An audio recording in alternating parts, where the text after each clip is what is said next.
Hello दोस्तों, कैसे हैं आप लोग। आशा करता हूँ आप सब अच्छे होंगे। तो एएस नोवेल स्टोरी में आपका स्वागत है। सुनते रहिए अनोखी कहानियां अनोखे अंदाज में। तो बढ़ते हैं कहानी की ओर। अभी तक आपने चैनल को सब्सक्राइब नहीं किया तो प्लीज चैनल को सब्सक्राइब करें और बेल आइकन को दबाना ना भूलें। तो स्टार्ट करते हैं। कहानी का नाम गुलामी दुनिया। दोस्तों आप लोग सपोर्ट करिए प्लीज। लाइक करें, कमेंट करें, शेयर करें। चलिए अब चलते हैं अपने कहानी के अंदर। अब स्टार्ट करते हैं चैप्टर 1। मासूम आरव और उसकी फर्स्ट किस। मुंबई सपनों का शहर। उसी मुंबई के एक 5 स्टार होटल जिसपे बड़े बड़े अक्षरों में लिखा हुआ था महाराजा होटल। उसी होटल में एक लड़का जो वेटर की ड्रेस में था। दिखने में काफी हैंडसम, 6 इंचेस 6 हाइट, सुडौल बॉडी, गहरी भूरी आंखें, गोरा रंग, बिखरे हुए बाल जो उसके आंखों तक आ रहे थे। वो उस वेटर के ड्रेस में भी कमाल लग रहा था। वहां आने वाली हर एक लड़की उसे मुड़ मुड़ कर देखती। पर उसकी किस्मत में बस पैसा नहीं था। वो गरीब था, यही उसकी गलती थी। उसकी उम्र यही करीब 22 साल की होगी। वो अपने साथी वेटर से कहता है, यार सुरेश, मैनेजर मैम आज आई है। मुझे पैसों की बहुत जरूरत है। तू तो जानता है मेरे घर की हालत। माँ की तबीयत खराब है और बहन की स्कूल की फी भी देनी है। उसकी बात सुन सुरेश कहता है, हाँ यार, यहाँ हम एक दूसरे के घर की स्थिति को जानते हैं, हम मजबूर हैं, हम एक दूसरे की हेल्प भी नहीं कर सकते। आज मैंने मैनेजर मैम को देखा है। वो पक्का इस वक्त केबिन में होगी। तू जा बोल कि तुझे इस महीने की सैलरी नहीं मिली है। वो लड़का कहता है, पता नहीं यार, पर मुझे न वो बुधिया बिल्कुल अच्छी नहीं लगती। बहुत अजीब तरह से देखती है मुझे। तू भी चल न साथ में। सुरेश कहता, अरे क्या बोल रहा है तू, पागल है क्या। अगर किसी ने सुन लिया और जाकर उसे बोल दिया तो तेरे साथ साथ मेरी भी नौकरी चली जाएगी। वो लड़का कहता है, मैं सच कह रहा हूँ। पिछली बार जब मैं सैलरी के लिए गया था तो मुझे अजीब तरह से देख रही थी और छू रही थी। सुरेश कहता है, अरे आरव बस चुप हो जा। चल इधर आ, इतना बोल सुरेश आरव को एक कोने में खिंचकर ले जाता है। आरव कहता है, क्या हुआ, तू मुझे यहाँ क्यों लाया है। सुरेश कहता है, मैं तुम्हें कुछ बताता हूँ, पर मैं उधर नहीं बता सकता। इतना बोल भी एक बार अपनी नजरें चारों ओर दौड़ाता है और बोलता है, इस होटल की जो मैनेजर है ना। आरव कहता है, वो बुधिया। सुरेश कहता, हाँ और कौन। वो न एक नंबर की हफ्सी औरत है।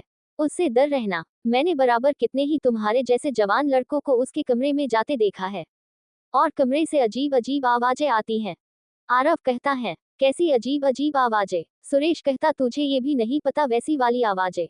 आरव अपने आंखों को राउंड राउंड घुमाते हुए कहता है, कौन सी वाली यार, मुझे समझ नहीं आ रहा। सुरेश अपना माथा पीटते हुए बोलता है, तुझे कुछ भी नहीं पता क्या। तू लड़का ही है ना। आरव कहता है, हाँ मैं तो लड़का ही हूँ। तेरी कोई गर्लफ्रेंड नहीं है। आरव कहता है, नहीं है तो नहीं, पर मुझे न एक लड़की बहुत अच्छी लगती है, मेरे पड़ोस में रहती है। तू ये सब क्यों पूछ रहा। तुम क्या बता रहे थे, वो वाली आवाज, कौन सी सी आवाज। सुरेश कहता है, नहीं कुछ नहीं, तू अभी बचा है, जा जाकर अपनी सैलरी ले लो, नहीं तो फिर वो मैनेजर मैम चली जाएगी।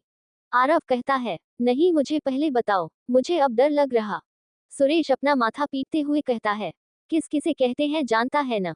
आरव शर्माते हुए कहता है, किस, हाँ वही न जो यहाँ अक्सर सब लड़के लड़कियां करते हैं। सुरेश उसे शर्माते हुए देखकर सोचता है, ये कौन से ग्रह से आया है। एक किस की बात सुन ऐसे शर्मा रहा है। इतना तो लड़कियां भी नहीं शर्माती। हे प्रभु। सुरेश खुद को संभालते हुए कहता है, हाँ बस वही वाली आवाजें। अब तू जा, मैं भी जा रहा। काम के वक्त अगर मैनेजर मैम ने हमें ऐसे कोने में बात करते देख लिया तो ऐसी की तैसी हो जाएगी। इतना बोल सुरेश वहां से चला जाता है। उसके जाने के बाद आरव कहता, यार क्या मतलब कि वो मेरे जैसे लड़कों को किस करती है, तो क्या वो मुझे भी वो किस करेगी। नहीं नहीं ची नहीं, मैं नहीं करने दूंगा। मैं सबसे पहले सिर्फ रूही को ही करूंगा, जब वो मेरी गर्लफ्रेंड बनन जाएगी तब। और वो शर्माने लगता है, उसके गाल लाल हो जाते हैं। इतना बोल वो मैनेजर के कमरे की ओर बढ़ जाता है। वो अपने हाथ के फिंगर को क्रॉस कर लेता है और बोलता है, भगवान जी प्लस मुझे बचा लेना, मुझे अपनी किस उस बुधिया को नहीं देनी। ये सब वो ऊपर की ओर देखते हुए बोले जा रहा था कि तभी वो सामने बने एक केबिन के दरवाजे से टकरा जाता है, जिससे केबिन का दरवाजा खुल जाता है। आरव अपना सर पकड़ लेता है कि तभी केबिन में बैठी एक औरत जो लगभग 50 साल की होगी, पर खुद को इतने अच्छे से मेंटेन करके रखा हुआ था कि वो 40-42 से ज्यादा की नहीं लग रही थी। वो अपने साड़ी को संभालते हुए आरव के पास आती है और उसके सर पर अपना हाथ रख कर बोलती है, अरे आरव क्या कर रहे हो, ध्यान कहाँ रहता है तुम्हारा, चोट लग गई न, आओ अंदर। इतना बोल वो आरव का हाथ पकड़ अंदर लेकर आती है। आरव को उस औरत का छूना अच्छा नहीं लगता। वो बोलता है मैम मैं ठीक हूँ, बस ऐसे ही थोड़ा सा लग गई। होटल की मैनेजर कहती हाँ बाबा मैं जानती हूँ तुम ठीक हो, मैं तो तुम्हें आराम से बैठा रही हूँ। इतना बोल वो आरव को चेयर पर न बैठाकर सोफे पर बैठाती है और उसके ऊपर झुकते हुए उसके माथे को सहलाने लगती है और उसके चोट की जगह पर फूंक मारने लगती है। चोट ज्यादा नहीं लगी थी, बस वहाँ रेड हो गया था, पर वो औरत कुछ ज्यादा ही केयर करने का दिखावा कर रही थी। वही आरव तो जैसे उस औरत के नीचे दबता ही जा रहा था। वो जब अपने आंखें खोलता है तो उसके सामने उस औरत की गोरी क्लीवेज दिख रही थी। ऐसा लग रहा था अगर वो औरत थोड़ा भी और झुकेगी तो वो पूरा बाहर आ जाएगा। उसकी ब्लाउज काफी डीप कट की थी। ये देख आरव अपनी आंखें दोबारा बंद कर लेता है और थोड़ा जोर देते हुए उस औरत को खुद से दूर कर बोलता है मैम मैं बिल्कुल ठीक हूँ, ये सब तो रोज होता रहता है, बहुत मामूली सी चोट है। आरव की ऐसी बातें सुन और खुद को ऐसे धक्का मिलने पर उस औरत की भाई चढ़ जाती है, पर खुद को रोकते हुए वो एक छोटी सी स्माइल के साथ कहती है हाँ पर मेरा फर्ज बनता है ना, आखिरकार तुम मेरे अंडर काम करते हो। इतना बोल वो जाकर अपने चेयर पर बैठ जाती है, जिसे देख आरव भी उसके सामने जाकर खड़ा हो जाता है और कहता है थैंक यू मैम। मैनेजर कहती है बैठ जाओ, जिसे सुन आरव जाकर सामने लगे चेयर पर बैठ जाता है। मैनेजर एक बेल बजाती है जिसके बाद एक लड़का केबिन में आता है। ये उस मैनेजर का सेक्रेटरी है, भोला, जो लगभग 40 साल का होगा। वो अंदर आता है और एक नजर आरव को देख डेवल स्माइल करता है और मैनेजर के बगल में जाकर खड़ा हो जाता है और झुकते हुए बोलता है आपने मुझे बुलाया मैम। मैनेजर कहती है हाँ भोला ये है आरव, बहुत मेहनती लड़का है, जाओ और इसके के एक अच्छी सी जूस लेकर आओ। भोला हाँ में सर हिलाता है और वहां से बाहर निकल जाता है। ड्रिंक तो नहीं करते हो है न, मैनेजर आरव की तरफ देखकर बोलती है। आरव कहता है नहीं मैम कभी नहीं, और जूस की भी कोई जरूरत नहीं है, मैं तो बस आपसे इस मंथ की सैलरी लेने आया हूँ, प्लस आप बस मुझे वो दे दीजिए। मैनेजर मैम कहती है हाँ हाँ वो तो हमें पता है, तुम उस दिन नहीं आए थे ना जब मैं सबको दे रही थी, तुम्हारे पैसे रखे हैं मेरे पास, मिल जाएंगे चिंता मत करो। तभी वहां भोला आ जाता है और 2 ग्लास जूस टेबल पर रख देता है और मनगेर को कुछ इशारा कर एक ग्लास उसे दे देता है। मनगेर उसे वहां से जाने का इशारा करती है तो वो वहां से चला जाता है। मैनेजर मैम ग्लास आरव की ओर बढ़ाते हुए बोलती है ये लो पियो इसे। मैं जानती हूँ तुम्हारी माँ की तबीयत खराब है और तुम्हारे ऊपर पूरे फैमिली का भार है, मैं तुम्हें एक ऑफर देती हूँ जिसके बाद तुम आराम से अपनी माँ का इलाज करवा सकते हो और अपनी बहन की स्कूल की फी भी दे दोगे। मैनेजर की बात सुन आरव खुश हो जाता है और खुश होते हुए बोलता है क्या सच में मैम। मैनेजर स्माइल करते हुए कहती है हाँ सच, तुम पहले ये जूस खत्म करो। आरव मैनेजर की बात सुन जल्दी से जूस का ग्लास लेता है और एक ही सांस में पी जाता है। वही उसे जूस पीते देख मैनेजर के चेहरे पर एक कुटिल मुस्कान छा जाती है, जिससे आरव बिल्कुल अनजान था, जिसका फायदा अक्सर सब उठाया करते थे और अभी वो मैनेजर उठाने वाली थी। वो बोलती है आरव हाथ दो प्लस, मुझे बहुत दर्द हो रहा, उठने में हेल्प कर दो। जिसे सुन आरव मैनेजर को अपना हाथ दे देता है ताकि वो उसे पकड़कर खड़ी हो सके, पर हुआ बिल्कुल उलट, मैनेजर ने आरव को ही अपने ऊपर खींच लिया। आरव जो इसके लिए बिल्कुल भी तैयार नहीं था, वो तो बस उसकी हेल्प कर रहा था, उसके खींचे जाने से सीधा उसके ऊपर ही गिर जाता है, जिसका इंतजार उस मैनेजर को थी। वो आरव के गिरते ही अपने दोनों हाथ आरव के गले में लपेट लेती है और आरव को देखने लगती है। आरव उठने की कोशिश कर रहा था पर उठ नहीं पा रहा था, ऐसा लग रहा था जैसे कि वो उस मैनेजर की ओर खिंचा चला जा रहा है। फिर कुछ ऐसा हुआ जिससे आरव सुन ही पड़ गया। मैनेजर अपना अंगूठा बड़े ही सेंसुअल तरीके से आरव के होठों पर चलाने लगती है, जिससे आरव की आंखें बंद हो जाती है। धीरे धीरे अब उसके ऊपर उस ड्रिंक का असर होने लगा था।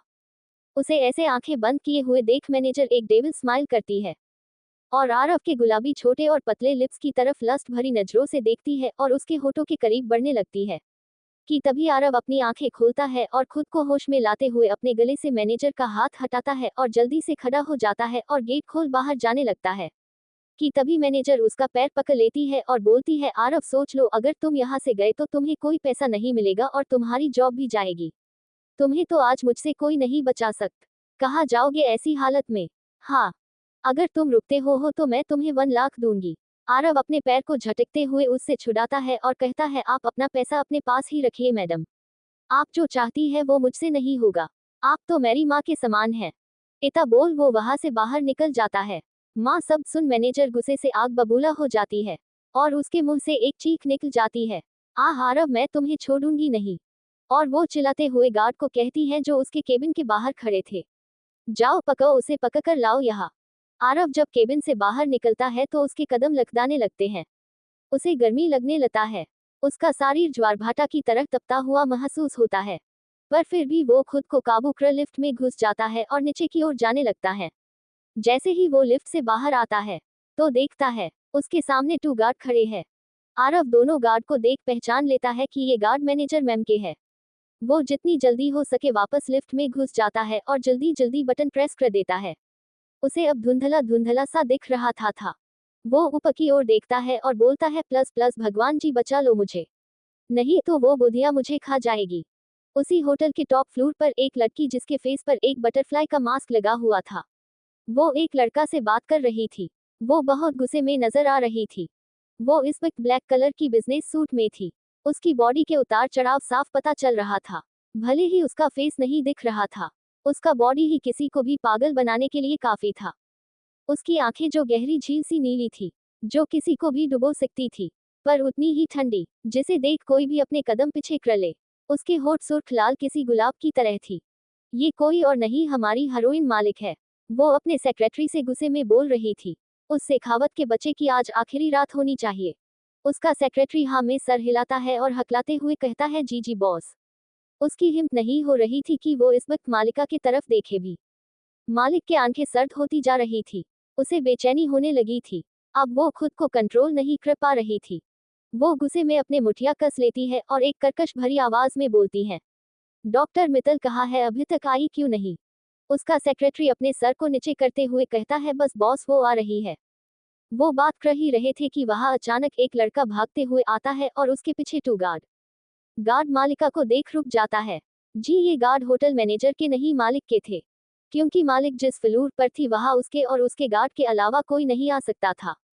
ये सब मालिका के सिक्योरिटी के लिए था। उसके बहुत दुश्मन थे, कहते हैं नसान और सौत के साथ साथ दुश्मन भी बदते हैं।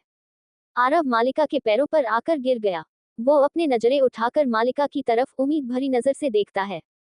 उसके आंखों में आंसू थे। वो खुद को बड़े मुश्किल से खड़ा करता है और मलिका के पीछे जाकर छिप जाता है और बोलता है, मैम प्लस मुझे इनसे बचा लो, ये उस बुधिया के आदमी है।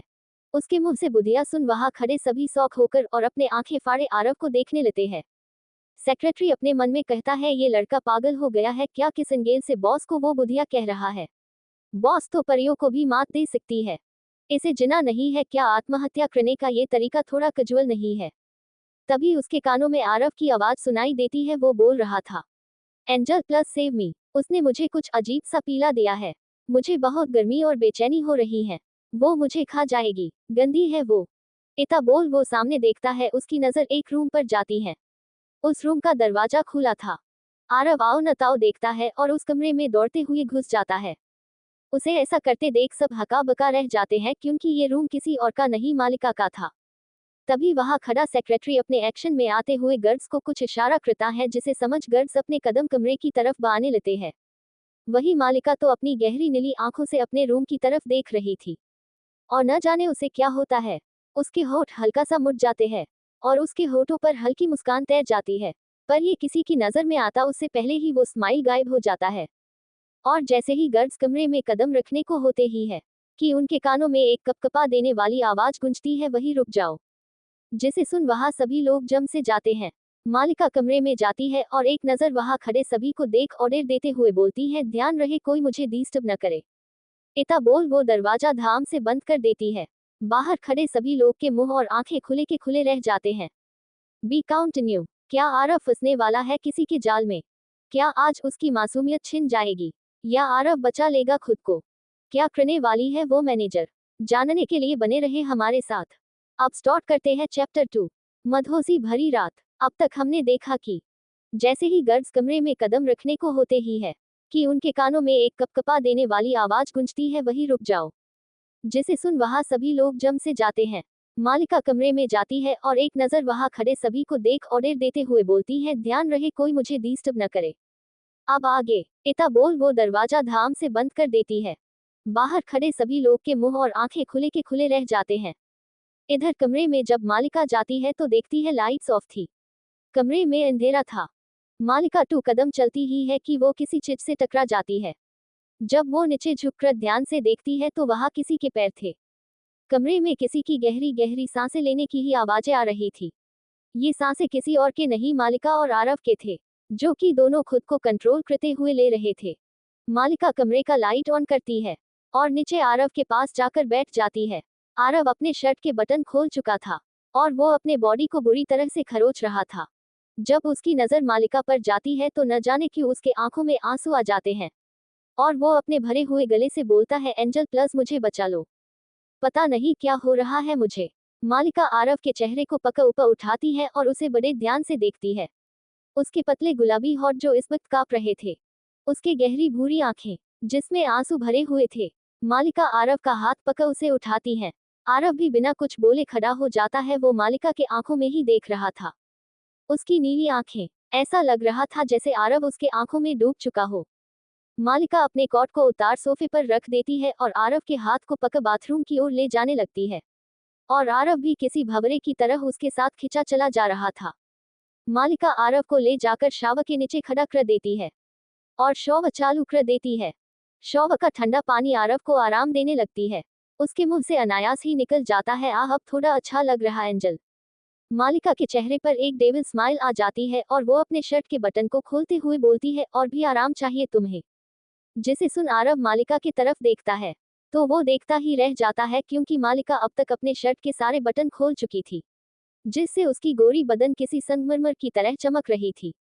आरव को अपना गला सूखता हुआ महसूस हो रहा था। उसके अंदर एक अजीब सी हलचल होने लगती है, पर आरव को समझ नहीं आ रहा था कि उसे ऐसा क्यों हो रहा है। तभी मालिका आरव के करीब चली जाती है, जिससे शावर का पानी अब मालिका को भी भिगो रही थी। उसके बदन पर पानी की बूंदें मोती की तरह चमक रही थी।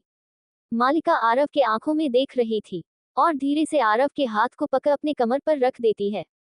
आरव के हाथ जब मालिका के कमर को टच करता है तो उसे एक झटका सा महसूस होता है और वो अपना हाथ जैसे ही हटाने को होता है कि मालिका उसके हाथ को और टाइटली पकड़ अपने कमर पर रख देती है, जिससे आरव अपना हाथ वहां से नहीं हटा पाता है।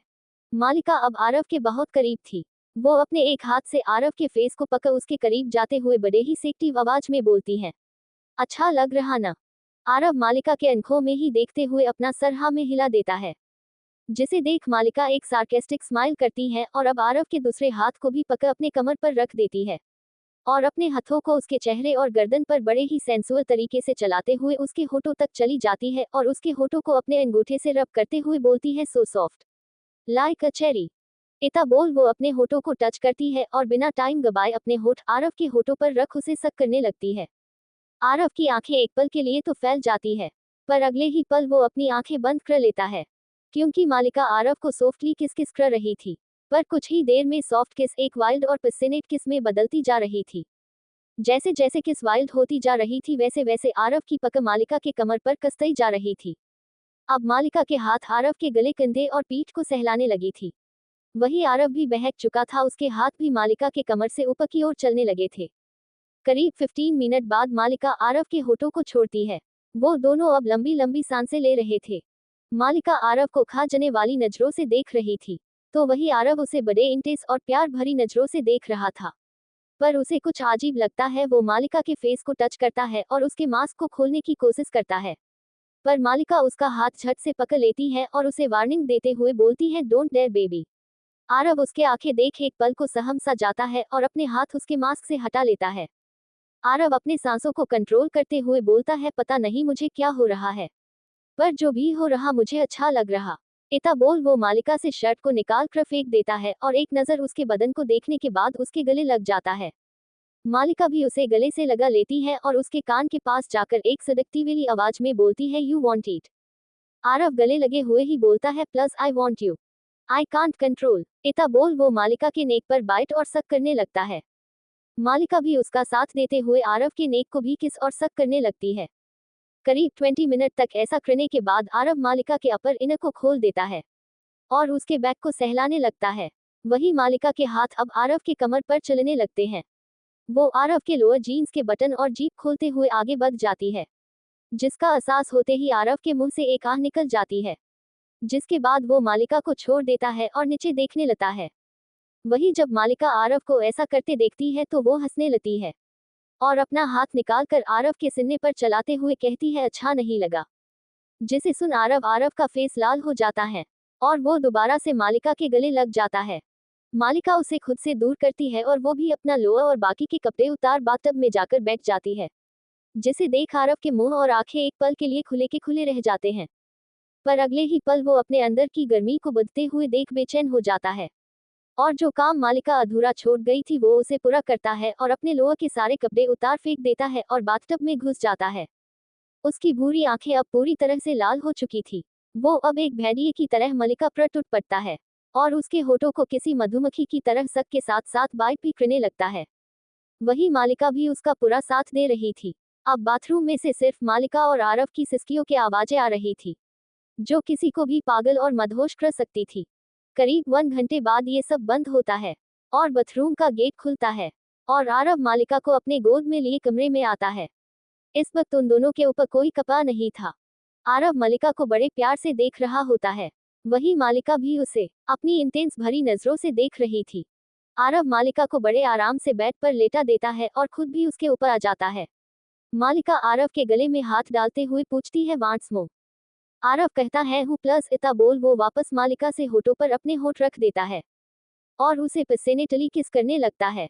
वही मालिका अपने आंखें बंद किए उस किस को एंजॉय कर रही थी और साथ ही साथ वो अपने हाथों का यूज कर आरव को और ज्यादा बहकाते हुए अपने हाथ उसके गले और पीठ पर सेडेक्टिव तरीके से चला रही थी। करीब 15 मिनट बाद आरव अपने होठ मालिका के नेक पर रख देता है और उसे किस के साथ साथ बाइट कर रहा था।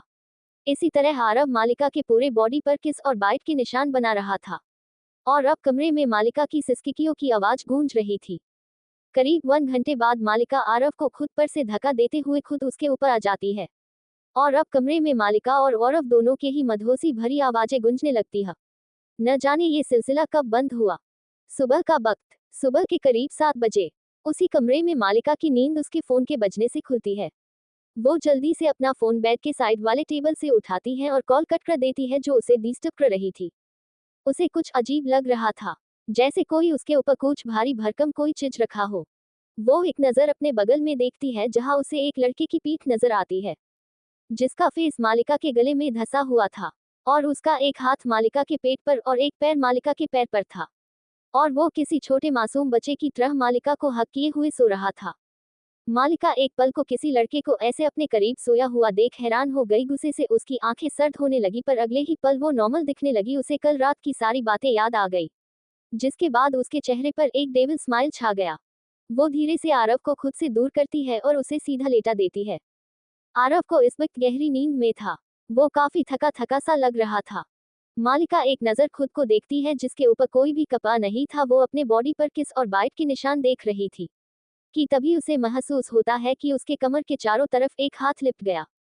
वो अपने कमर के तरफ देखती है जहां आरव ने अपने नींद में ही मालिका को अपने करीब खींच रहा होता है, जिसे देख मालिका के भाहे चढ़ गई और वो अपने कमर से आरव के हाथ को हटा देती है और फिर आरव के तरफ झुककर उसके चेहरे से उसके बालों को हटाने लगती है और उसके चेहरे को बड़े ध्यान से देखती है, उसके बंद पल के क्यूट छोटा सा नाक, और तभी उसकी नजर आरव के पीले गुलाबी होठों पर आकर रुक जाती है, जिस पर हल्का सा कट लगा हुआ था और उस पे ब्लड सूख चुका था। जाहिर सी बात है कि ये कट मालिका ने ही उसे दिए होंगे कल रात। मालिका की मिडिल फिंगर खुद ब खुद आरव के होठों पर चले जाते हैं, पर जैसे ही वो अपने फिंगर को आरव के होठों पर रखती है उसे अपने फिंगर पर कुछ गिला गिला का महसूस होता है। वो जब ध्यान से देखती है तो पाती है आरव अपने जिभ को बाहर निकाल उसके फिंगर को लॉलीपॉप की तरह लिक कर रहा था। मालिका अपने मन में ही बोलती है, ये क्या है, हाँ ये लड़का मुझे नींद में भी सेडूस करने की कोशिश कर रहा। वो अपने फिंगर को हटा लेती है और फिर पतला सा जो कंबल आरव के ऊपर था उसे उसके ऊपर से हटाती है और एक नजर आरव को ऊपर से नीचे तक घूने लगती है और कहती है, you are the first one and I hope कि मैं भी पहली और आखिरी ही वो लड़की होंगी जिसके तुम करीब आए होगे, और अगर ऐसा नहीं हुआ तो तुम सोच भी नहीं सकते कि तुम्हें जीते जी नर्क के दर्शन होंगे।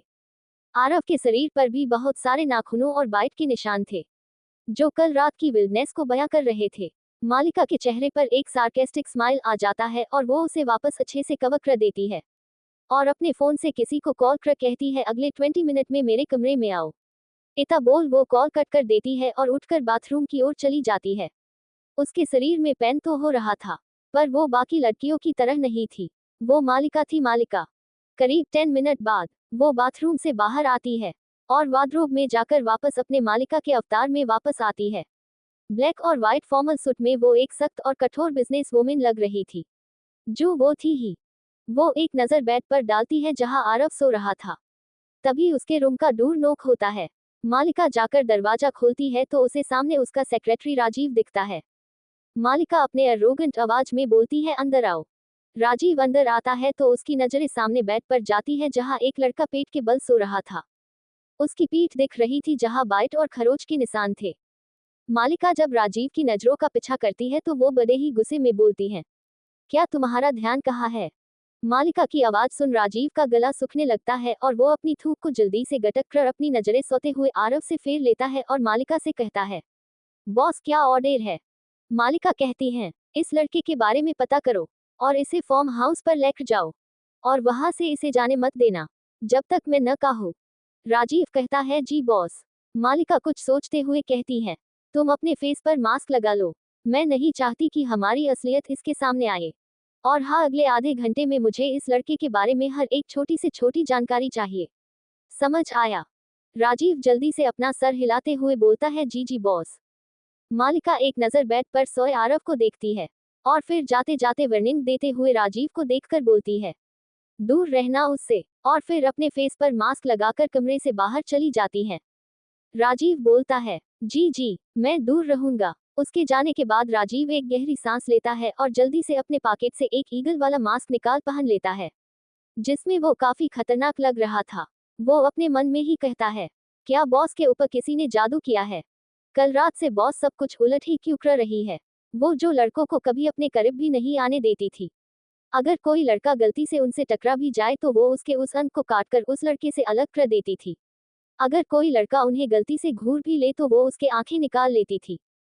पर कल रात वो किसी लड़के के साथ, और वो लड़का अभी तक बिल्कुल सही सलामत है। इतना ही नहीं, उसके बारे में भी पता करने बोली है। ये लड़का कहीं कोई काला जादू तो नहीं कर दिया न बॉस पे? इतना बोल वो भी किसी को कॉल करता है और कहता है, 5 मिनट के अंदर अंदर लड़कों वाले एक ट्राउजर और शर्ट लेकर ऊपर कमरे में आओ। इतना बोल वो आरव के करीब जाता है और उसे बड़े ध्यान से देखता है। उसका गला आरव को देख सूख रहा था। उसका मन आरव को छूने का करता है। वो बोलता है, ये कितना क्यूट है। मेरा तो हालत खराब हो रहा। कोई लड़का इतना मासूम, हॉट और क्यूट सब एक साथ कैसे हो सकता है? शायद इसलिए बॉस खुद को इसके करीब जाने से नहीं रोक पाई। इतना बोल वो आरव के चेहरे को टच करता है, पर तभी उसे मालिका की वार्निंग याद आती है और वो आरव से एक कदम दूर हो जाता है। अब स्टार्ट करते हैं चैप्टर 3। मैं बर्बाद हो गया, अब कौन करेगा मुझसे शादी? अब तक हमने देखा कि मालिका अपने सेक्रेटरी राजीव को कहती है कि अगले आधे घंटे में उसे आरव की हर छोटी से छोटी बात के बारे में पता करे और उसे बताए। साथ ही वो आरव को उसके फार्म हाउस पर लेकर जाए।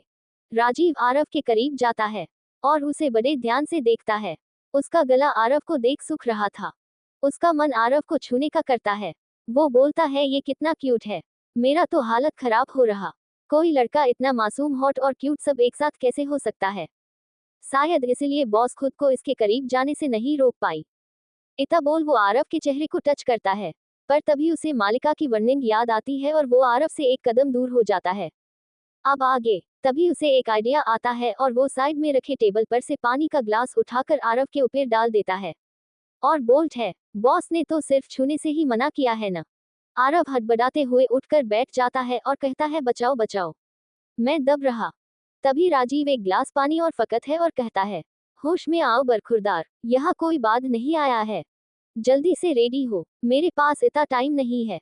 तभी वहाँ एक काले कपड़े पहने एक गार्ड आता है और अपने हाथ में लिए थैले को राजीव के हाथ में देता है। राजीव वो थैली आरव के ऊपर फकत है और कहता है, लो इसमें कपड़े हैं, जल्दी से रेडी हो जाओ वरना हम तुम्हें ऐसे ही नंगू पंगू ही उठाकर ले जाएंगे। आरव राजीव की तरफ देखता है। उसे कुछ समझ नहीं आ रहा था कि राजीव कौन है और वो क्या बोल रहा। वो राजीव की नजरों का पीछा करता है और जब वो राजीव की नजरें खुद पर देखता है तो उसके मुंह से एक चीख निकल जाती है। वो खुद को देखता है। उसके बदन पर एक भी कपड़ा नहीं था, सिर्फ एक पतली चादर थी जो कि अब सरक कर उसकी कमर पर आ गई थी। वो खुद को देखता है। उसके बॉडी पर हर जगह खरोच और बाइट के निशान थे। वो जल्दी से उस पतले चादर से खुद को कवर करता है और वो अपना सर पकड़ अपने बालों को नोचने लगता है और कहता है, ये सब क्या हो रहा? कौन हो आप लोग और मेरे साथ क्या किया है? मेरा सर फट रहा है। राजीव कहता है, क्या तुम्हें कल रात की कोई बात याद नहीं? आरव राजीव की तरफ देखकर कहता है, नहीं मतलब हाँ, कल रात को इतना बोल वो रात की बात याद करने की कोशिश करने लगता है। उसे याद आता है कि कैसे कल रात उस होटल की मैनेजर ने उसके साथ क्या किया। उसे बस इतना ही याद था कि वो उससे बचकर भाग रहा था। वो राजीव से पूछता है, मतलब आप लोग उसी के आदमी हो और आपने ये मास्क क्यों पहना है? पर जब वो राजीव की तीखी नजरें खुद पर देखता है तो वो अड़ से अपना सर नीचे कर लेता है और बोलता है, वो बुधिया उसने मुझे कल रात पकड़ लिया और मेरे साथ। हे भगवान, मुझे तो अब खुद से घिन आ रही। छी, उसने मुझे कहीं का नहीं छोड़ा। मेरी इज्जत लूट ली, मैं बर्बाद हो गया। अब क्या कहूंगा मैं रूही से? किस मुंह से उसे अपनी गर्लफ्रेंड बनाऊंगा? कौन करेगी मुझसे शादी? वो ये सब बहुत ही धीरे धीरे बोल रहा था, जो कि राजीव को नहीं सुनाई दे रहा था। राजीव उसे ऐसे बुदबुदाते हुए देख गुस्से में बोलता है, तुम अगर अभी मेरे 5 गिनने तक ये कपड़े लेकर बाथरूम में नहीं गए तो हम तुम्हें ऐसे ही उठाकर ले जाएंगे। आरव उसकी बात सुन कहता है, ले जाएंगे पर कहाँ और क्यों? आपकी मैडम को जो करना था वो तो कर चुकी है। देखो कैसे नोचा है मुझे जानवर की तरह। अब और क्या चाहती है? मुझे घर जाना है, जाने दो मुझे। राजीव अपने साथ खड़े गार्ड की तरफ देखता है और कहता है, ऐसे ही ले चलो इसे। गार्ड राजीव की बात सुन आरव की तरफ बढ़ जाता है और उसके ऊपर से वो चादर हटाने की कोशिश करता है। आरव कसकर वो चादर को पकड़ लेता है और कहता है, ठीक है, मैं रेडी होता हूँ। प्लस राजीव कहता है, 2 मिनट है सिर्फ। आरव जल्दी से खुद को चादर से कवर करता है और थैला उठा बाथरूम में भाग जाता है और गेट बंद कर सोचने लगता है, ये सब क्या हो गया? अब ये लोग मुझे कहाँ लेकर जा रहे? उस चुड़ैल को अब और क्या चाहिए? कल रात से उसका मन नहीं भरा, अब और क्या चाहती है? मुझे नहीं जाना उसके पास। मेरे पास फोन भी नहीं है कि मैं पुलिस को कॉल करूं। उसके आंखों में आंसू आ जाते हैं।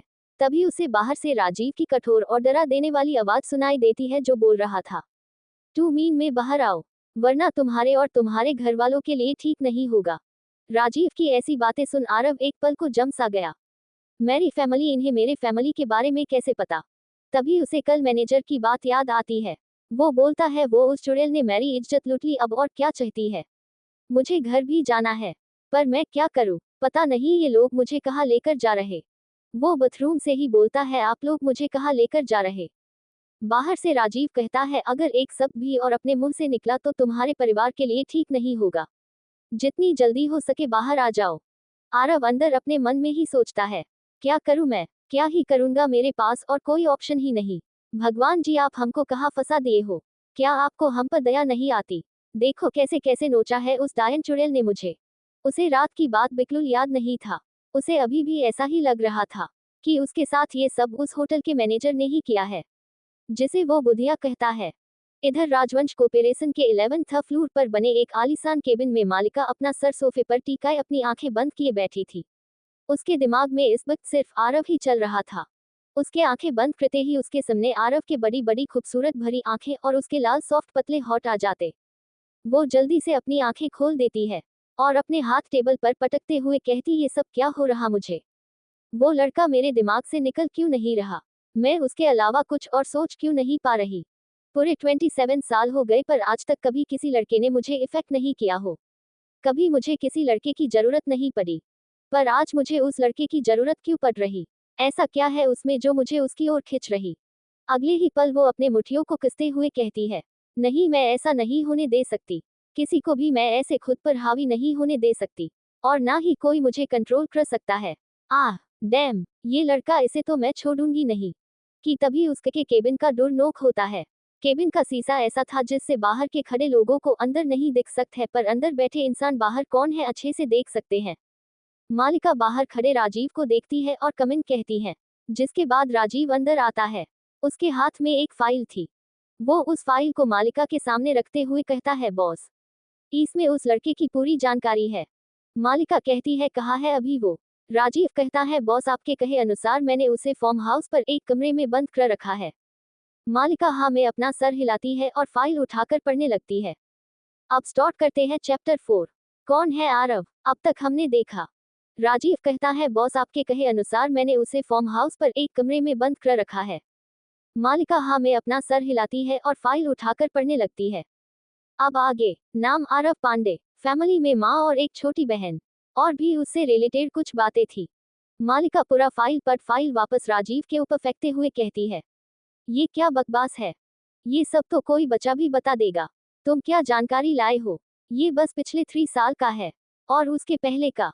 राजीव घबराते हुए धीरे से बोलता है, मैम यही तो बात है, 3 साल से पहले का कोई जानकारी नहीं मिली। हमने बहुत पूछताछ की तो हमें इतना पता चला है कि ये उस परिवार का असली बेटा नहीं है। उसे लेकर कई तरह के अफवाहें फैली हुई हैं। कोई कहता है कि राजेंद्र पंडित को ये गंगा किनारे मिला था, उसके सीने पर गोली लगी हुई थी। तो कोई कहता है कि ये लड़का उन्हें आधी रात को रोड के बीचों बीच अधमरी हालत में मिला था और वो सब कुछ भूल चुका था।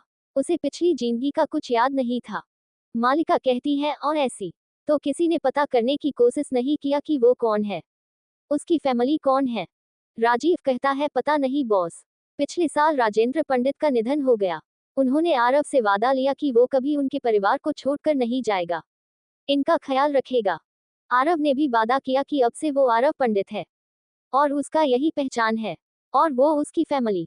मालिका कहती है, अच्छा ये बात है, ठीक है, और पता करते रहो। उसकी कोई गर्लफ्रेंड है? जिसे सुन राजीव थोड़ा चौंक जाता है। क्या बॉस को वो लड़का पसंद आ गया?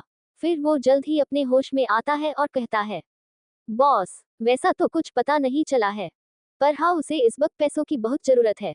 मालिका कहती है, क्यों? राजीव कहता है, उसकी माँ का इलाज चल रहा और उसकी छोटी बहन के स्कूल का फी जमा करना है। मालिका कहती है, उसे ड्रग्स किसने दिया था कि इससे बचकर भाग रहा था कल? राजीव कहता है, वो बॉस, वो हमारे होटल में ही वेटर का काम करता है। वहाँ की मैनेजर अदिति की उस पर बुरी नजर थी। मालिका कहती है, अच्छा, तो वो अभी तक उस होटल की मैनेजर हैं? वो ये बात अपने डेस्क पर रखे फाइल को पढ़ते हुए ही पूछती है। राजीव हकलाते हुए कहता है, नहीं नहीं बॉस, मुझे जब ये पता चला मैंने उसी वक्त उसे उस होटल से निकाल दिया। मालिका कहती है, गुड। जिसे सुन राजीव एक राहत की सांस लेता है। मालिका फाइल को पढ़ उस पर साइन करती है और अपने चेयर से खड़ी हो जाती है और राजीव से कहती है, फार्म हाउस। राजीव अपना सर हाँ में हिलाता है और कहता है, बॉस हमें उससे थोड़ा सावधान रहना चाहिए, हो सकता है ये कोई हमारे दुश्मनों में से किसी की साजिश हो। कहते हुए मालिका के लिए केबिन का डोर खोलता है, जिसके बाद मालिका केबिन से बाहर जाती है। वो राजीव के बातों का कोई जवाब नहीं देती। राजीव भी उसके पीछे पीछे जाने लगता है। इधर एक अंधेरे कमरे में एक लड़का चेयर पर बंधा हुआ था। उसके आंखों पर पट्टी बंधी हुई थी। वो चिल्ला रहा था, प्लीज मेरी पट्टी तो कम से कम खोल दो, मेरी आंखें दुखने लगी। प्लस कोई है, मुझे क्यों बांध कर रखा है? खोलो ना, मुझे प्यास लगी है, देखो मेरा घर जाना बहुत जरूरी है। वो ये सब बोल ही रहा था कि तभी उसके कानों में गेट खुलने की आवाज सुनाई देती है और कुछ कदमों की आहट को भी जो उसकी तरफ बढ़ रहे थे। ये जान वो एक पल को खुश हुआ। उसे ऐसा लगा जैसे कि वहां किसी को उसकी बातें सुन उस पर दया आ गई है और वो उसे यहाँ से आजाद करने आ रहा हो। इतना महसूस कर वो और ज्यादा बेचारा सी शकल और दुख भरी आवाज में बोलने लगता है, भाई देखो मैं बहुत गरीब हूँ, तुम जो बोलोगे मैं कर दूंगा, पर प्लस मेरी बात समझो, मेरा इस वक्त घर जाना बहुत जरूरी है। माँ तो तुम्हारी भी होगी ना?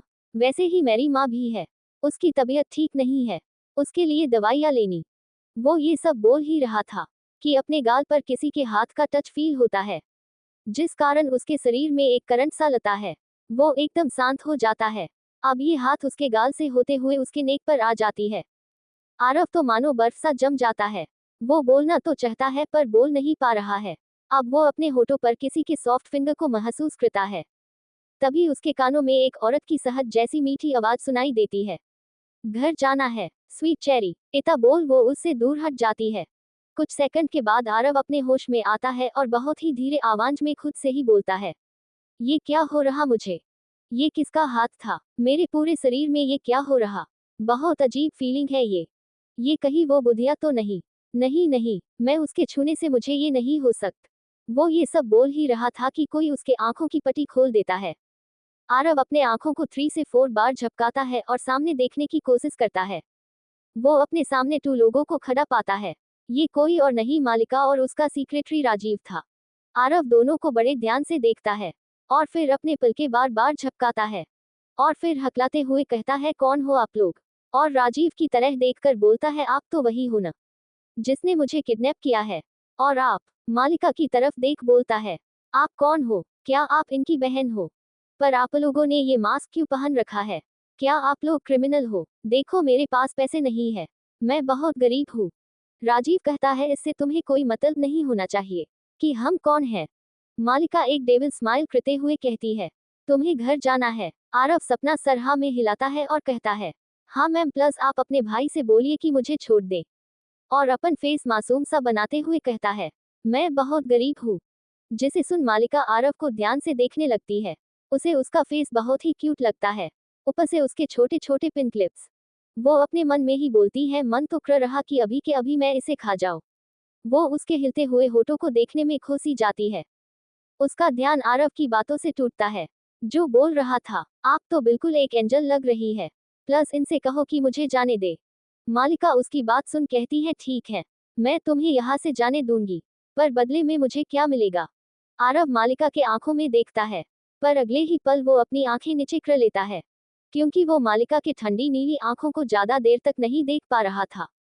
वो धीरे से बोलता है, आपको क्या चाहिए? मेरे पास तो कुछ भी नहीं। मलिका राजीव की तरफ देखती है और उसे कुछ इशारा करती है, और खुद जाकर कमरे में लगे सोफे पर जाकर किसी रानी की तरह बैठ जाती है। वो इस बार ब्लैक और व्हाइट बिजनेस सूट में थी, जिसके बाद राजीव जल्दी से जाकर आरव के रसिया खोल देता है। आरव ये देख खुश हो जाता है और खुश होते हुए कहता है, क्या आप लोग मुझे जाने दे रहे हो? थैंक यू सर, आप लोग अच्छे हो। जरूर आपने गलती से मुझे उठा लिया होगा, है ना? मैं किसी को कुछ नहीं कहूंगा, पक्का, प्रोमिस। उसे इतना खुश होता देख राजीव अपने मन में ही कहता है, इस लड़के में जरा सा भी पेशेंट नहीं है, अभी इसकी स्माइल गायब करता हूँ। और वो आरव से बोलता है, हाँ तुम जा सकते हो, पर तब जब बॉस तुम्हें जाने की परमिशन दे।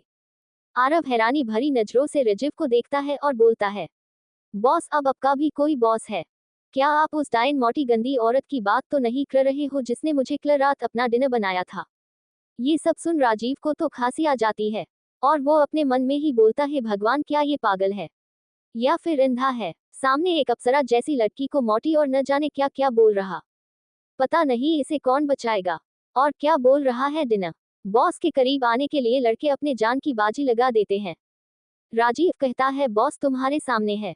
आरव कहता, क्या? और वो सामने बैठे मलिका को देखता है जो उसे ही देख रही थी। राजीव आरव के रस्सियों को खोल मालिका के पास जाकर खड़ा हो जाता है। मलिका कहती है, पेपर। जिसे सुन राजीव जल्दी से एक फाइल अपने बैग से निकाल मालिका को दे देता है। मलिका वो फाइल लेकर राजीव को कहती है, बाहर जाओ और वेट करो। जिसे सुनन राजीव कहता, जी बॉस, और वो कमरे से बाहर चला जाता है। आरव भी उसके पीछे पीछे जल्दी से गेट तक दौड़ता है, पर जैसे ही गेट से बाहर जाने को होता है कि राजीव उसे अंदर की ओर धक्का दे देता है और गेट बंद कर देता है। वही उसके धक्का देने से आरव थोड़ा लड़खड़ा जाता है और मलिका की तरफ बड़े ही मासूमियत के साथ देखता है, तो पाता है कि मालिका भी उसे ही देख रही। मालिका थोड़े कठोर आवाज में बोलती है, इधर आओ, बैठो यहाँ। जिसे सुन आरव कहता है, आप क्या चाहती हो? मैं तो आपको जानता भी नहीं। मालिका अपने पॉकेट से गन निकलती है और वही टेबल पर रख एक बार फिर आरव की ओर देखते हुए कहती है, यहाँ आकर बैठो। इस बार आरव अपने कदम मालिका की तरफ बढ़ा देता है। अब स्टार्ट करते हैं चैप्टर 5, फर्स्ट किस। अब तक हमने देखा, मालिका थोड़े कठोर आवाज में बोलती है, इधर आओ, बैठो यहाँ। जिसे सुन आरव कहता है, आप क्या चाहती हो? मैं तो आपको जानता भी नहीं। मालिका अपने पॉकेट से गन निकलती है और वही टेबल पर रख एक बार फिर आरव की ओर देखते हुए कहती है, यहाँ आकर बैठो।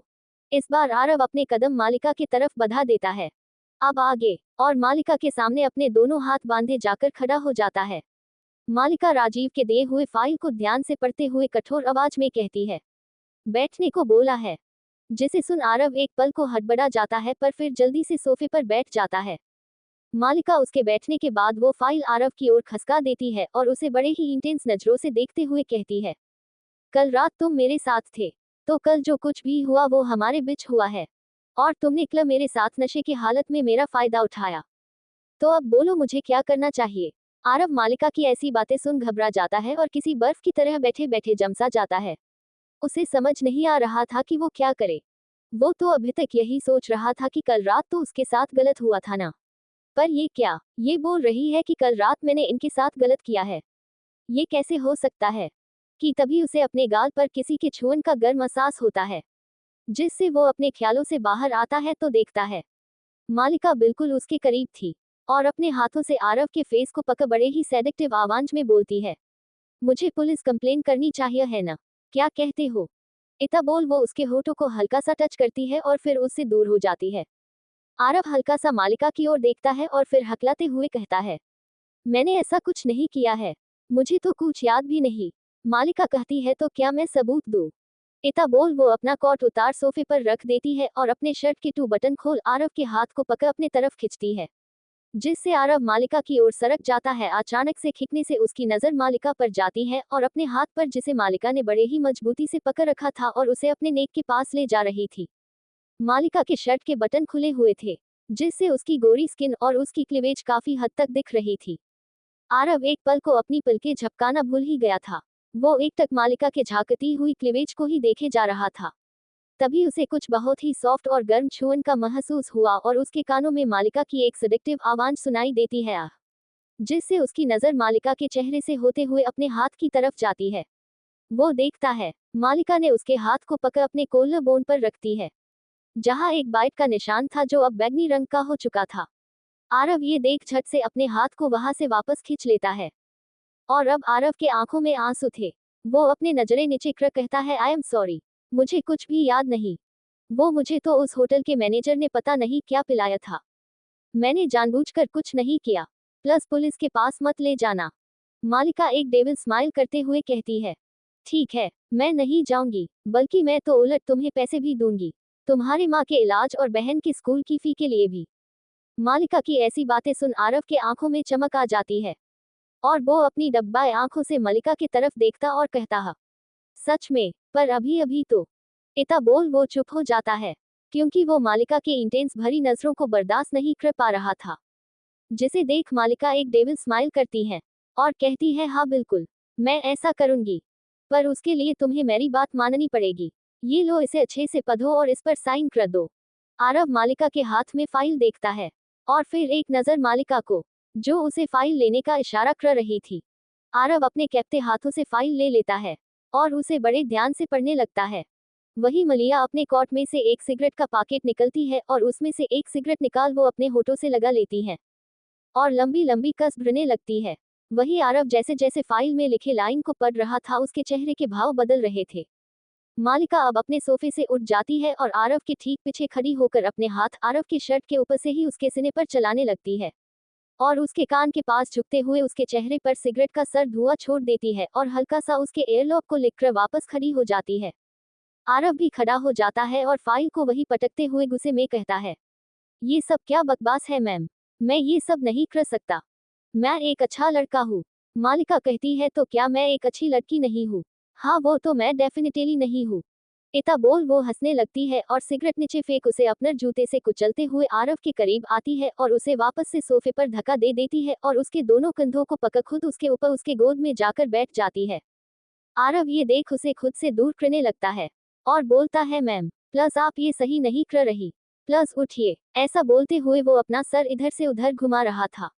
वो मालिका के आंखों में देखने से बच रहा था। वही मालिका को आरव के ऐसा करने पर गुस्सा आ जाता है और वो उसके चेहरे को कसकर अपने दोनों हाथों में पकड़ लेती है और उसे घुरते हुए कहती है, look at my eyes cherry.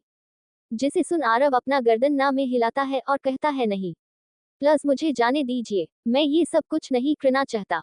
मैं वो कल रात वो सब जो भी हुआ वो मुझे याद नहीं और मैं अपने होश में नहीं था। मालिका की पकड़ उसके चेहरे पर कस जाती है और वो उसके बालों को अपने मुट्ठियों में कस उसके चेहरे को ऊपर करती है और अपने रेड लिप्स आरव के गुलाबी पतले और छोटे लिप्स पर रख देती है। आरव एक पल को जम सा जाता है। उसे ऐसा लगता है जैसे एक करंट उसके अंदर समा रही हो। पर कुछ ही देर में वो अपने होश में आता है और मालिका को खुद से दूर करने के लिए धक्का देने लगता है। वो चाहता तो एक ही झटके में मालिका को दूर झटक सकता था, पर उसे ऐसा महसूस होता है कि उस वक्त उसके अंदर कोई ताकत ही नहीं बची हो। वो उसे पीछे धक्का दे तो रहा था, पर उसके धक्के में कोई जान ही नहीं था। वही मालिका लगातार आरव के होठों को सक किए जा रही थी। मालिका जब देखती है आरव उसे धक्का देने की कोशिश कर रहा तो वो और भी ज्यादा वाइल्ड हो जाती है और आरव के दोनों हाथों को पकड़ अपने कमर पर रख देती है।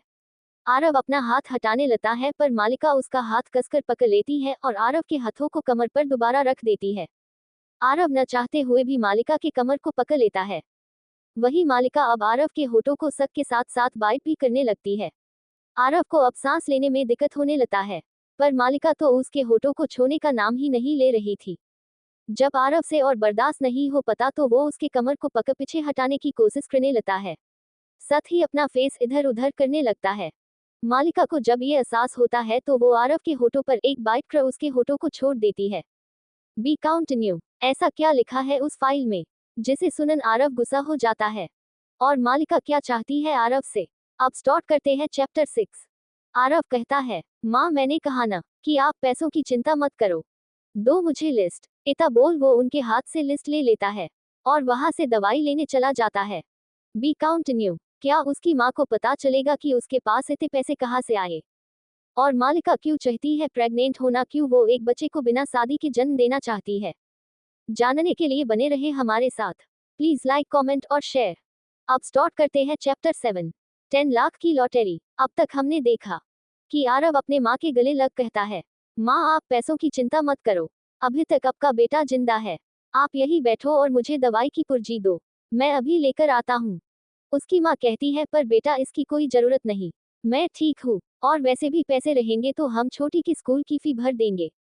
आरव कहता है, माँ मैंने कहा ना कि आप पैसों की चिंता मत करो, दो मुझे लिस्ट। इतना बोल वो उनके हाथ से लिस्ट ले लेता है और वहां से दवाई लेने चला जाता है। अब आगे कुछ ही देर में वो दवा लेकर बिलिंग काउंटर पर जाता है। वो अपने फिंगर को क्रॉस किए हुए कार्ड देता है, क्योंकि उसे पता नहीं था कि उसके कार्ड में पैसे होंगे या नहीं।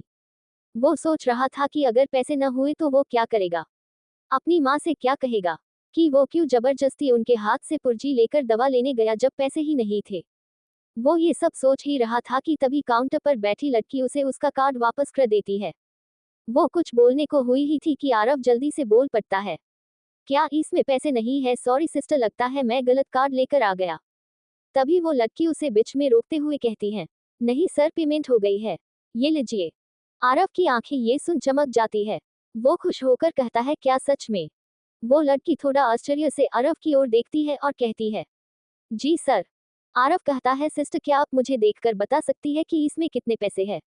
सिस्टर कहती है, जी सर मैं अभी बताती हूँ। फिर वो देखकर कहती है, सर इसमें 10 लाख के करीब पैसे हैं, 9,90,000। ये सुनकर तो आरव के खुशी का ठिकाना नहीं रहता। वो जल्दी से कार्ड लेता है और खुशी खुशी अपनी माँ के पास आ जाता है। उसे इतना खुश देख उसकी माँ उससे पूछती है, पैसे थे तुम्हारे पास? आरव अपने माँ के कंधे पर हाथ रखते हुए कहता है, हाँ माँ, बहुत पैसे है, घर चलो मुझे छोटी की स्कूल की फी भी भरनी है। उसकी माँ उसके सामने आकर उसके आंखों में देखते हुए पूछती है, पर बेटा तुम्हारे पास इतने पैसे कहाँ से आए? तूने कुछ गलत तो नहीं किया है ना? आरव कहता है, नहीं मॉम, क्या आपको लगता है कि मैं कुछ गलत करूंगा?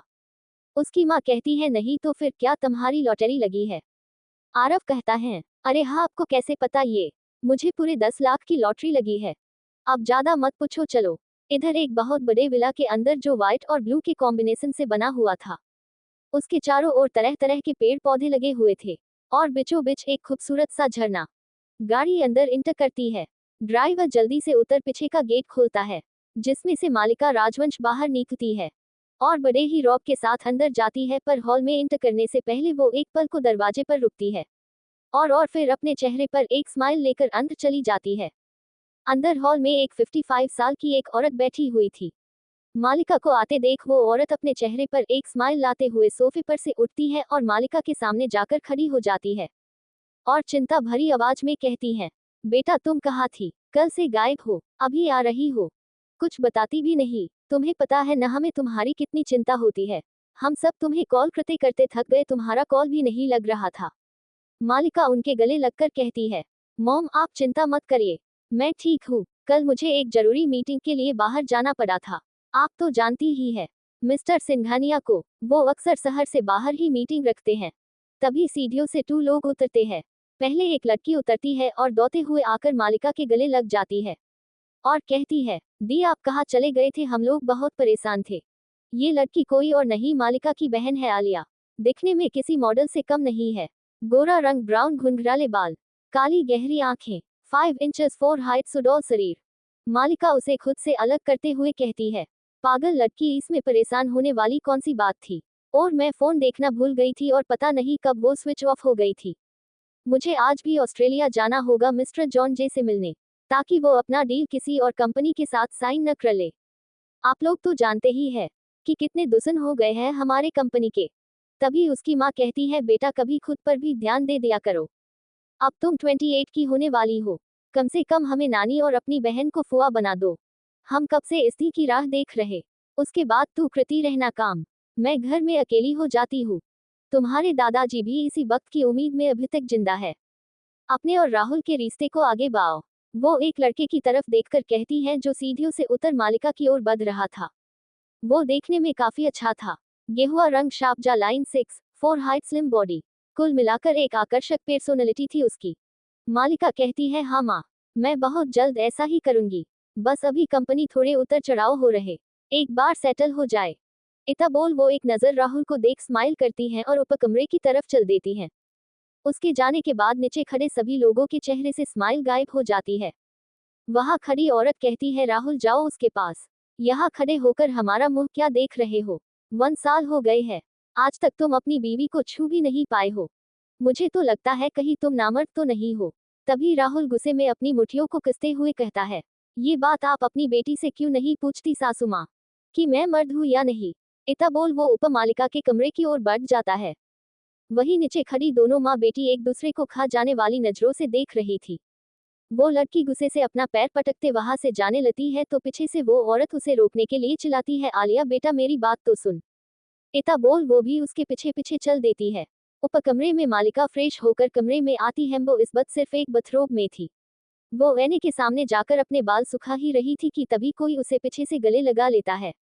वो ये देख जल्दी से मूव होती है और एक लात उस इंसान के दोनों पैरों के बीच में मार देती है, जिससे वो दर्द से चीख उठता है और वही नीचे जमीन पर बैठ जाता है। उसके बैठते ही मलिका पीछे मुड़ती है और चिंता भरी आवाज में कहती है, राहुल ये तुम थे? आई एम सॉरी, मुझे लगा पता नहीं कौन है। वो मेरा ध्यान कहीं और था। क्या बहुत पेन हो रहा? इतना बोल वो उसे नीचे से सहारा देकर उठाती है और फिर बेड पर बैठा देती है। राहुल कहता है, क्या है यार, तू हर बार ऐसी करती है। हमारे कमरे में मेरे अलावा और कौन आ सकता है? मालिका कहती है, सॉरी बोला ना, अब तुम ऐसे अचानक आ जाओगे तो तुम रेस्ट करो, ठीक हो जाएगा। मुझे रेडी होना, बहुत इंपॉर्टेंट मीटिंग है। इतना बोल वो वार्डरोब की तरफ बढ़ जाती है। इधर मुंबई की तंग गलियों में एक छोटे से घर में आरव अपनी माँ के साथ इंटर करता है। उसे आते देख एक लड़की जल्दी से उनके पास आ जाती है। वो यही कोई 15 साल की होगी और वो खुश होते हुए कहती है, भाई आज तो आपने कमाल कर दिया। आरव और उसकी माँ दोनों ही हैरानी के साथ उसकी ओर देखते हैं। आरव बड़े प्यार से उसके नाक पिटते हुए कहता है, क्यों, ऐसा क्या कर दिया मैंने?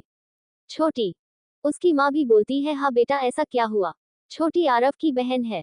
छोटी कहती है, भाई आप हमेशा ऐसा ही करते हो, के अनजान बनते हो।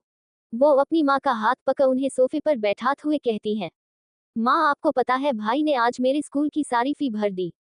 इतना ही नहीं, इन्होंने तो आगे 6 महीनों की भी फी दे दी है। उसकी माँ चौंकते हुए कहती है, क्या? अभी तो ये भरने के बारे में बोल ही रहा था तो फिर?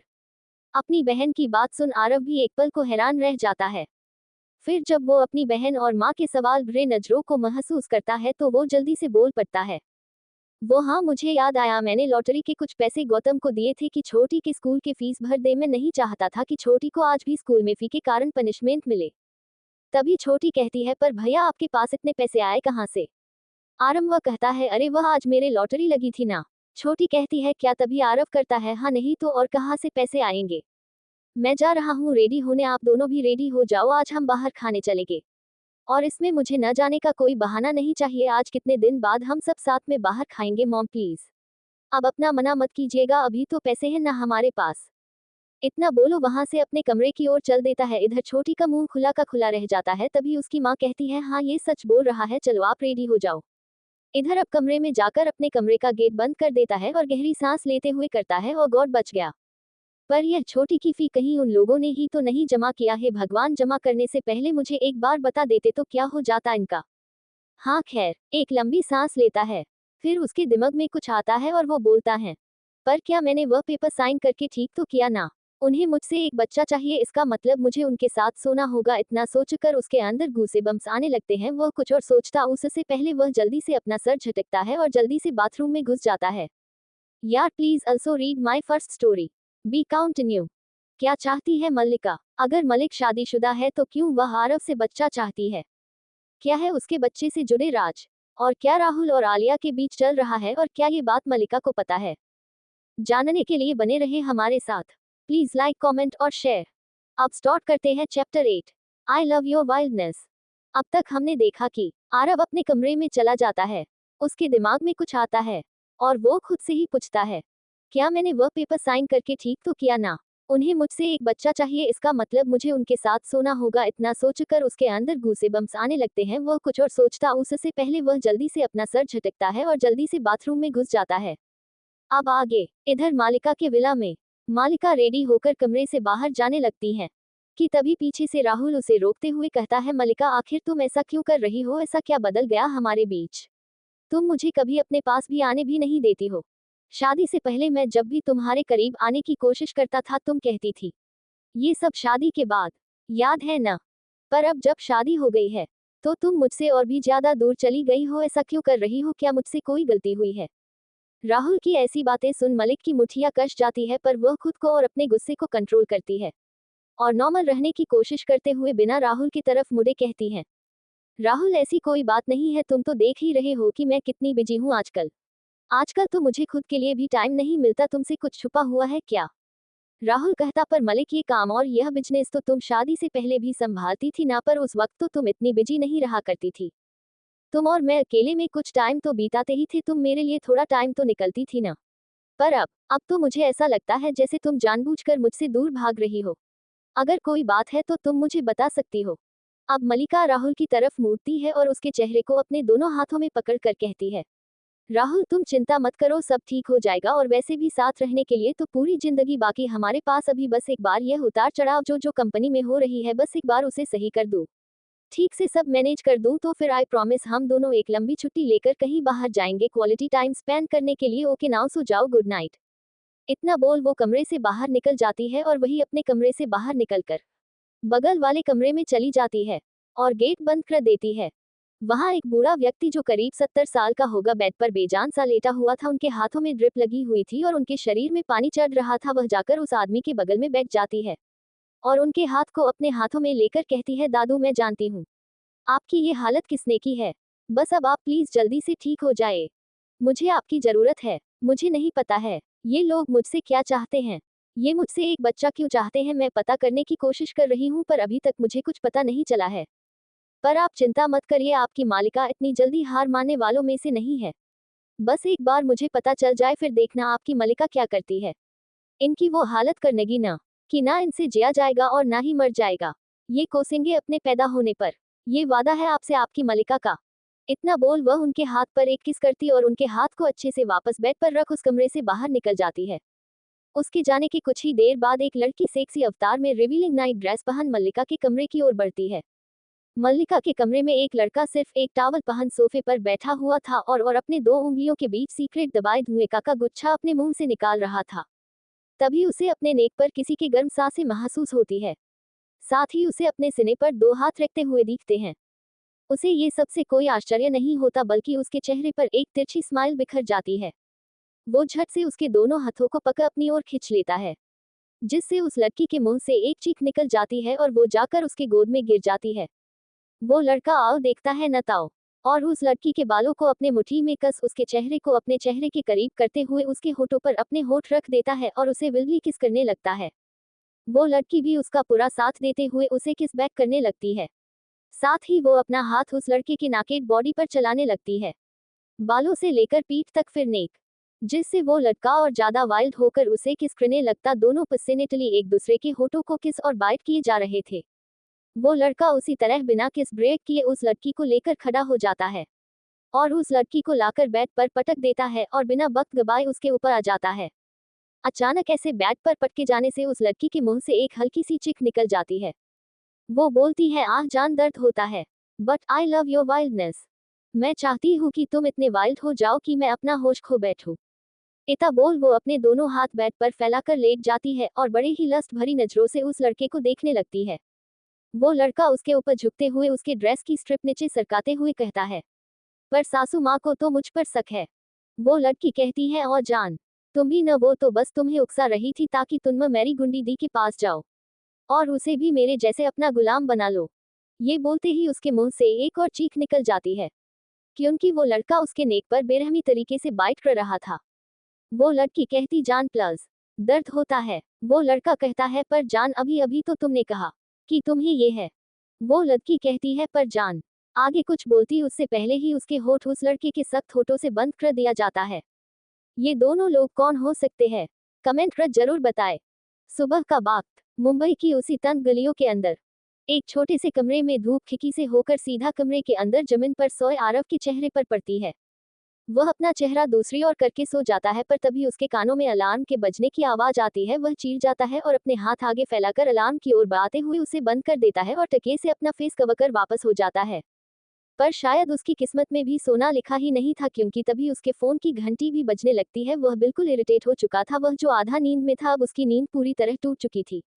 वह उठ कर के बैठते हुए कहता है, यार अब कौन है इतनी सुबह, खुद तो सोते नहीं है, लोग मुझे भी नहीं सोने देते। इतना बोल अपने फोन को इधर उधर ढूंढने लगता है। तभी उसे फोन अपने पैरों के पास नजर आती है। वह जब तक फोन लेता तब तक फोन बजना बंद हो चुका था। उसके मन में तो एक बार का ये ख्याल आया कि वह दोबारा सो जाए, पर तभी उसके मन में एक और ख्याल में जन्म लिया, वही कि कहीं ये फोन उन लोगों का तो नहीं जिन्होंने कल उसे 10 लाख रुपए दिए थे और बदले में एक कॉन्ट्रैक्ट पेपर साइन करवाए थे। ये सोचकर अब वो पूरी तरह नीयत के कब्जे से बाहर आ चुका था और ये सोच अब उसके हाथ कांपने लगते हैं। B continue. क्या उसका अंदाजा सही है? क्या ये कॉल मालिका की तरफ से ही आया था या फिर किसी और का कॉल था? और कौन थे मालिका के कमरे में? क्या मालिका को सब पता है? तो वो कुछ कर क्यों नहीं रही? जानने के लिए बने रहे हमारे साथ। अब स्टार्ट करते हैं चैप्टर 9। कपड़ों की क्या जरूरत है? अब तक हमने देखा कि अगस्त्या सो रहा था, पर तभी उसका फोन बजने लगता है। वह जब तक फोन लेता तब तक फोन बजना बंद हो चुका था। उसके मन में तो एक बार का ये ख्याल आया कि वह दोबारा सो जाए, पर तभी उसके मन में एक और ख्याल में जन्म लिया, वही कि कहीं ये फोन उन लोगों का तो नहीं जिन्होंने कल उसे 10 लाख रुपए दिए थे और बदले में एक कॉन्ट्रैक्ट पेपर साइन करवाए थे। ये सोचकर अब वो पूरी तरह नियत के कब्जे से बाहर आ चुका था और ये सोच अब उसके हाथ कांपने लगते हैं। अब आगे कि तभी उसका फोन दोबारा बजने लगता है। वो फोन की ओर देखता है। उस पर शो हो रहे नाम को देखो एक लंबी और गहरी सांस लेता है और कहता है, ये सुरेश मुझे इतनी सुबह सुबह क्यों कॉल कर रहा? खमा मैं अड़ गया था। भला उनके पास मेरा नंबर कहाँ से आएगा? इतना बोल वो कॉल उठा लेता है और कहता है, हाँ भाई बोल। दूसरी साइड से आवाज आता है, हाँ आरव काम पर वापस आ जाओ।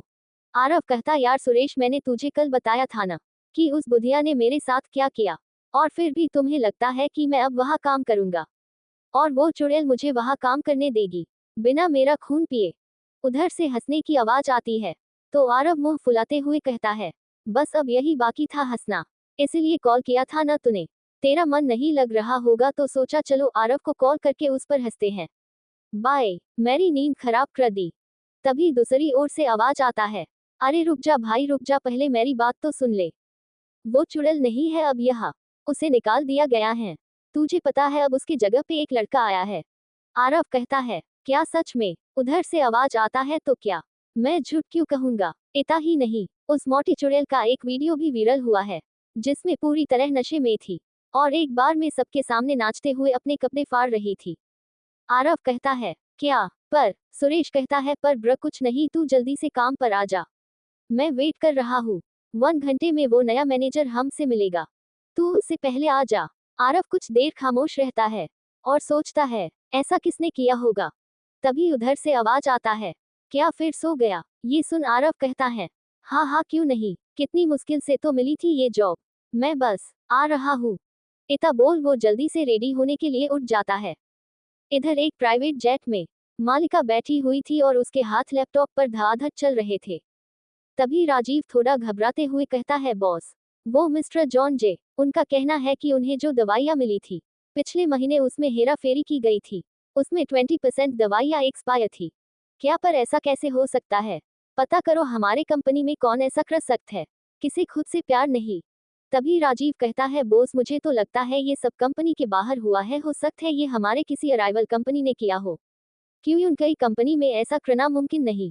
क्यों उनकी हर मोड पर दवाइयों की सही होने की जांच होती है?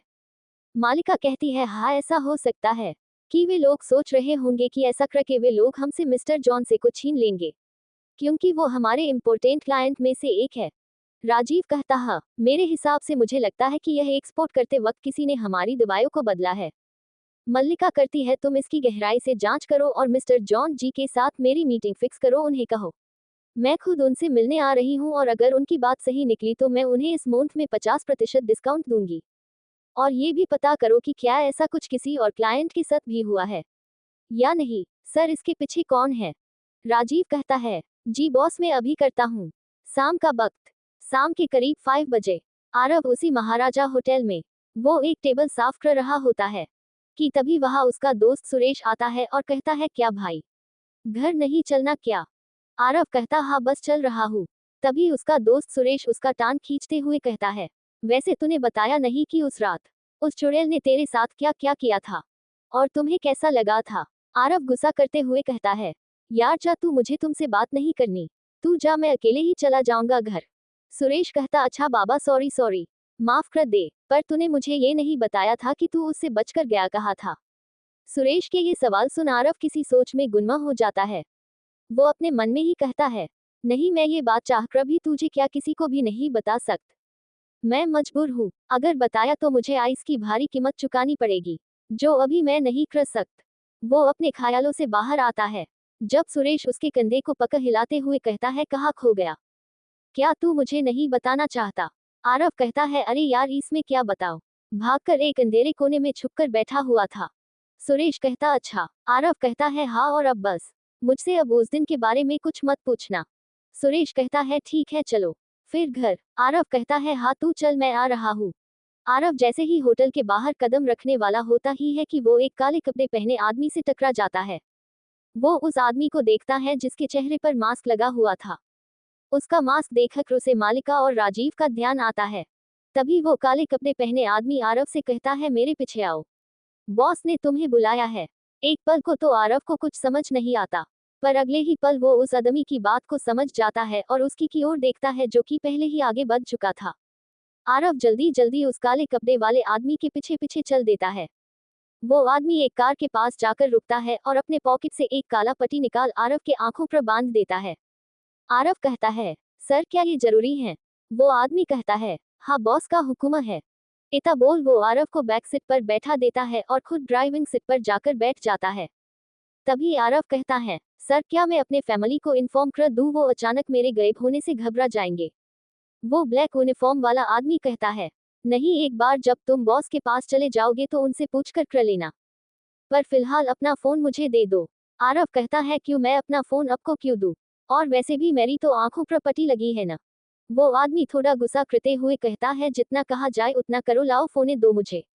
अगर ये सब में टाइम वेस्ट करोगे तो हम लेट हो जाएंगे, और बॉस को लेट लतीफ आना बिल्कुल भी पसंद नहीं, इसलिए जल्दी से फोन दो, नहीं पनिशमेंट तुम्हें ही मिलेगी।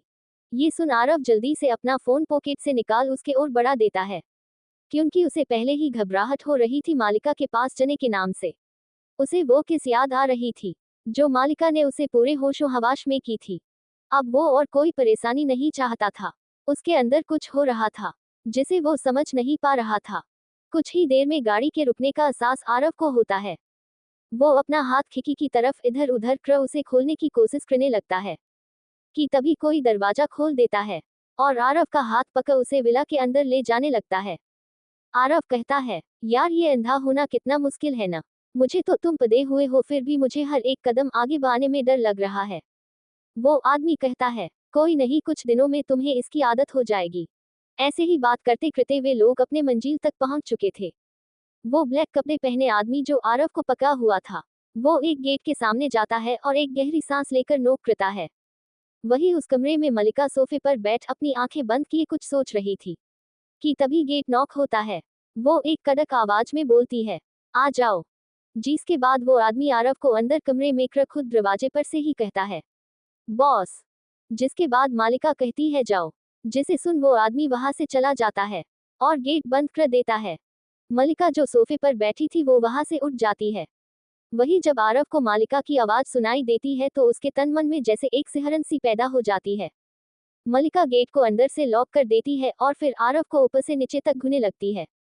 वही आरव को न जाने क्या हो रहा था, वो पसीने से तरबतर हो रहा था।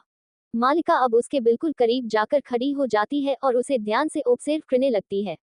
उस कमरे में सिर्फ आरव की और मालिका की सांसें ही सुनाई दे रही थी। इस चुप्पी को तोते हुए आरव बोलता है मैम। आरव के मुंह से खुद के लिए मैम सुन मलिका उसके होठों पर अपना फिंगर रखते हुए कहती है, call me boss, got it. Aarav अपना सर हाँ में हिला देता है तो मालिका उसके हाथ को पकड़ उसे बाथरूम में ले जाते हुए कहती है, खुद को अच्छे से क्लीन करके बाहर आओ, सिर्फ 5 मिनट है तुम्हारे पास। आरव हैरानी से कहता है, पर बॉस मेरे पास कपड़ नहीं है। मालिका उसके होठों को अपने अंगूठे से रब करते हुए कहती है, उफ, कहाँ से लाते हो ये मासूमियत हा, या फिर ये सिर्फ एक झूठ है, छलावा है।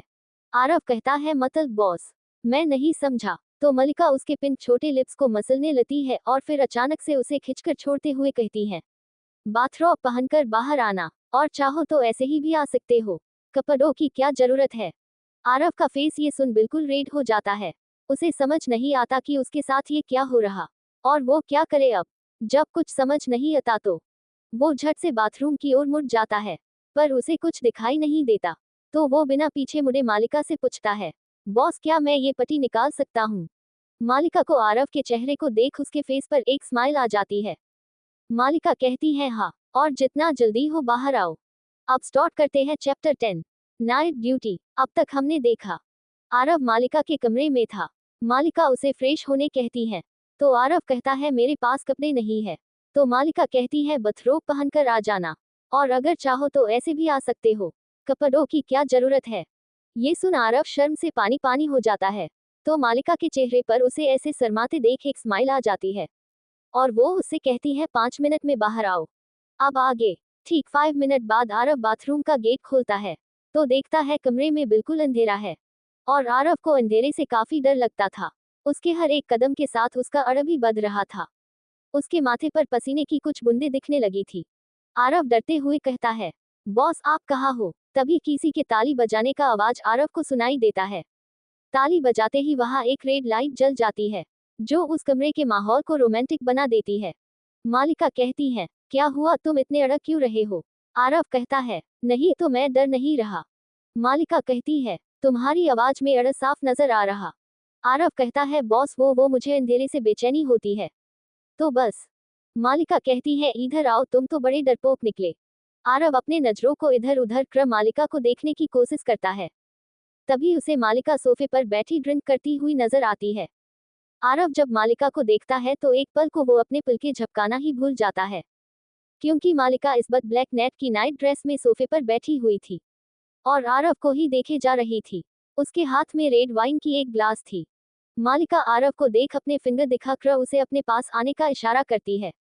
वही आरव तो जैसे मालिका के ब्लू आइज में देख सम्मोहित सा हो गया था। वो अपने कदम मालिका की ओर बढ़ा देता है और मालिका के सामने जाकर खड़ा हो जाता है। मालिका कहती है, आओ मेरे पास आकर बैठो। आरव थोड़ा घबराते हुए कहता है, बॉस वो मुझे कुछ। तभी मालिका थोड़ी कड़क आवाज में बोलती है, क्या हुआ, मेरी बात सुनाई नहीं दी तुम्हें, यहाँ आओ मेरे पास आकर बैठो। आरव थोड़ा हकलाते हुए कहता है, जी जी बॉस, और वो जल्दी से जाकर मालिका के पास पर थोड़ा हट के बैठ जाता है। मालिका ये नोटिस कर लेती है और उसे ये बिल्कुल अच्छा नहीं लगता। वो आरव को घूर कर देखती है। उसकी आंखें जो मास्क के अंदर से दिखाई दे रही थी वो इस वक्त काफी कोल्ड और किसी को भी कपकपा देने वाली थी। आरव जब मालिका की ऐसी खतरनाक आंखें देखता है तो वो जल्दी से मालिका के बिल्कुल करीब सरक जाता है। वही आरव को ऐसा करते देख मालिका के चेहरे पर एक ना दिखने वाली स्माइल आ जाती है और वो रेड वाइन की एक ग्लास आरव को देते हुए कहती है, लो पियो इसे। आरव कहता, मैं ड्रिंक नहीं करता बॉस। मालिका कहती है, अच्छा। इतना बोल वो अपने मुंह में रेड वाइन का एक सिप लेती है और झट से आरव के पैर पर जाकर बैठ जाती है। आरव की तो धड़कने 100 की स्पीड से चलने लगती है। वो इधर उधर देखने लगता है जैसे कि वो अपनी चोरी पके जाने से डर रहा हो। मालिका अब अपने हाथ आरव के खुले सीने से चलाते हुए उसके फेस तक ले जाती है और झटके से उसके क्लीन शेव चिक्स को पकड़ दबा देती है, जिससे आरव के होठों की पॉट बन जाती है और उसका मुंह थोड़ा खुल जाता है, जिसका फायदा उठाकर मालिका उसके होठों पर अपने हॉट रख अपने मुंह में भरे रेड वाइन को उसके मुंह में डाल देती है और उसके पिंक चेरी जैसी छोटे लिप्स को अपने लिप्स से बंद कर उसे किस और सक करने लगती है। आरव के न चाहते हुए भी उसे वो वाइन पीना पड़ता है। वही मालिका की किस अब इंटेंस होती जा रही थी। वो उसके होठों को सक के साथ साथ हल्का हल्का बाइट भी करने लगी थी, जैसे कि वो सच में कोई चेरी खा रही हो।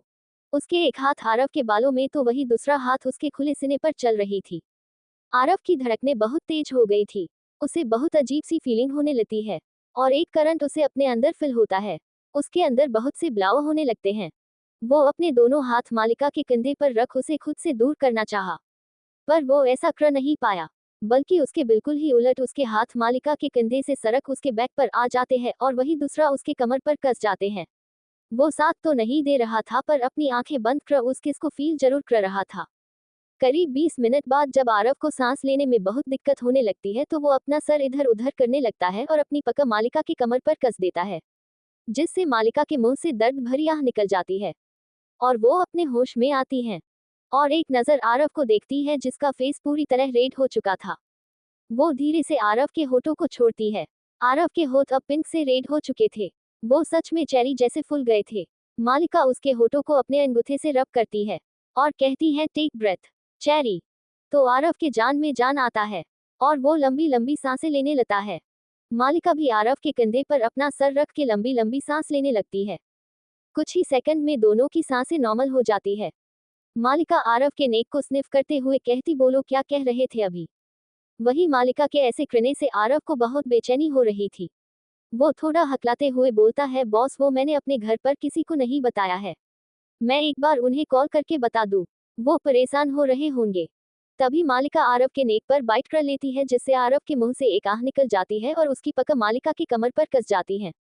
मालिका आरव के नेक को अबलिक करते हुए कहती है, क्या बाओगे उन्हें। आरव कहता है, बॉस वो मैं बोल दूंगा कि मुझे। वो बोल ही रहा था कि मलिका उसके दूसरे साइड नेक पर बाइट कर लेती है, जिससे आरव के मुंह से एक बार फिर मदहोश कर देने वाली आवाज निकलती है। मालिका कहती, क्या मुझे आगे बोलो। तो आरव कहता है, हाँ वो मैं बोल दूंगा कि मुझे एक और जॉब मिली है, पर उसमें मुझे नाइट ड्यूटी करनी है। तो मालिका उसके चेहरे को अपने हाथों में पकड़ उसके आंखों में देखते हुए कहती है, अच्छा तो तुम ड्यूटी अच्छे से करोगे ना, मन लगाकर। आरव कहता है, अब ये तो झूठ है न, तो मैं कैसे। मैं तो आपके पास हूँ। तो उसे मलिका की बातें समझ नहीं आती। मालिका उसके ऊपर से उठ जाती है और कहती, कर लो कॉल। इतना बोल वो बेड पर जाकर लेट जाती है। आरव सोफे पर से अपना फोन लेता है और कॉल करने लगता है। तो मालिका कहती है, चेरी यहाँ मेरे पास आकर करो। जिसे सुन आरव जल्दी से मालिका के पास जाकर बैठ जाता है, तो मालिका झट से आरव को धक्का दे देती है, जिससे आरव बेड पर गिर जाता है और मालिका उसके ऊपर आ जाती है। आरव मालिका को इशारा करते हुए कहता है, बॉस वो कॉल लग गई है। तो मलिका बड़ी ही बेशर्मी से कहती है, तुम्हारे होठ आजाद है बोलने के लिए। इतना बोल वो उसके नेक और सिने पर किस और बाइट करने लगती हैं। तभी कॉल पिक हो जाता है। उधर से आवाज आती है, हाँ भाई आप कहाँ हो। सुरेश भाई ने कहा कि आप उन्हें आगे चलने को बोल खुद कहीं गायब हो गए।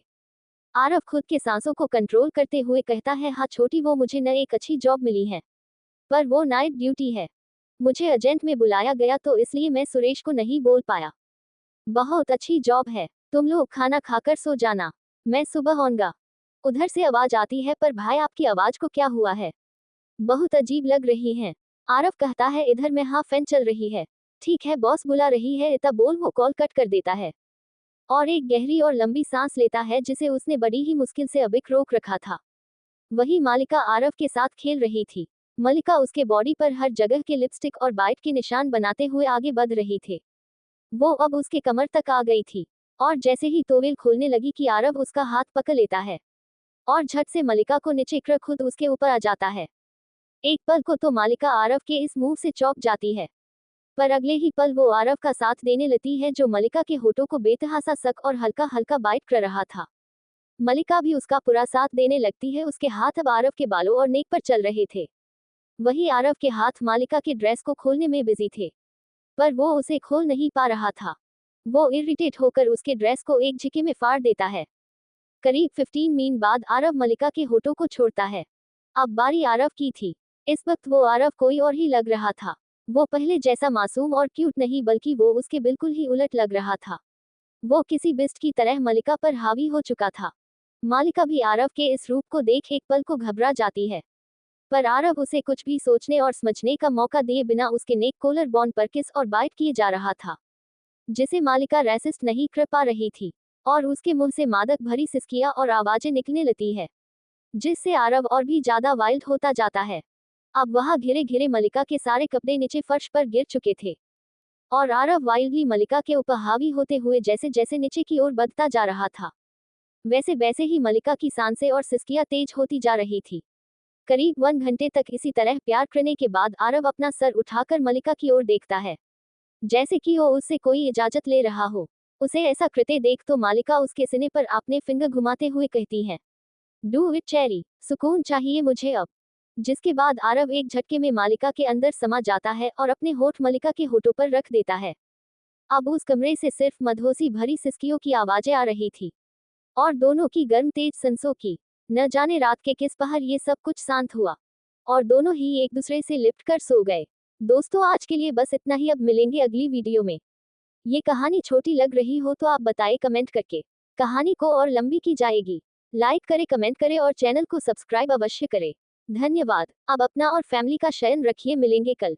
दोस्तों, टेलीग्राम पर मेरा चैनल है as novel Hindi story, please उसे फॉलो कर लीजिए और नए कहानी को सुनिए। जो कहानी आप सुनना चाहते हैं वह आप बता सकते हैं, आपके लिए कहानी लिखी जाएगी।